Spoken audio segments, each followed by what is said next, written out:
திடீர்னு ஹோட்டல் முதலாளிங்கெல்லாம் வந்து எங்கள் கிச்சனுக்குள்ளே போய் நாங்கள் எட்டி பார்த்தோம், எல்லா கேஸ் சிலிண்டரும் தீர்ந்து போச்சு அப்படின்னு குய்யோ முறையோன்னு ஒப்பாரி வச்சாங்க. என்னடான்னு பார்த்தா, நேற்று மார்ச் 9ஆம் தேதி இன்கம் டேக்ஸ் டிபார்ட்மெண்ட்லேருந்து நாடு முழுவதும் இருக்கிற 62,000 ஹோட்டல்களுக்கு நோட்டீஸ் அனுப்பியிருக்காங்க. என்னென்னா, அவங்க தங்களுடைய வருமானத்தை மறைச்சிருக்காங்க.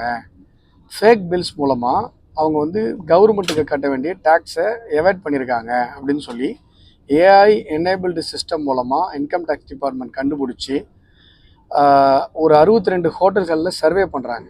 அந்த 62 ஹோட்டல்களில் மட்டும் 408 கோடி ரூபாய்க்கு மேலே அவங்களுடைய வருமானம் மறைக்கப்பட்டிருக்கு.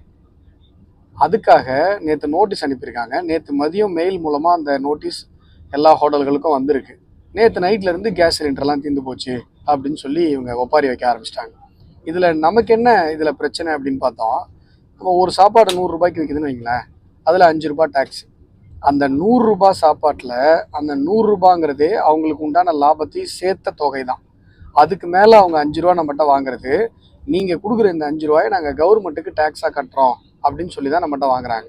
நம்மக்கிட்ட கவர்மெண்ட்டுக்கு டேக்ஸ் கட்டுறோம்னு சொல்லி வாங்கிட்டு கவர்மெண்ட்டுக்கிட்ட அந்த கணக்கை மறைச்சி இவங்களே அதை வாயில் போட்டுக்கிறாங்க.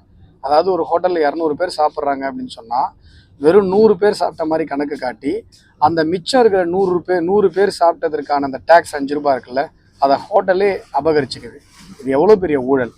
இந்த ஊழலுக்கு எதிராக மத்திய அரசு ஒரு நோட்டீஸ் அனுப்பும்பொழுது அதை நேர்மையாக, சரி நம்ம சம்பாதிக்கிறோம், மக்கள் இந்த கவர்மெண்ட்டுக்கு டேக்ஸ் கட்டினா அது மக்களுக்கு தானே போய் சேரும் அப்படின்னு கூட யோசிக்காமல் இவ்வளவு மோசமாக கேஸ் பற்றாக்குறை. எப்படி ஒரு மதிய நோட்டீஸ் வந்தோடனே நைட்டே உங்களுக்கு கேஸ்லாம் தீர்ந்து போச்சா?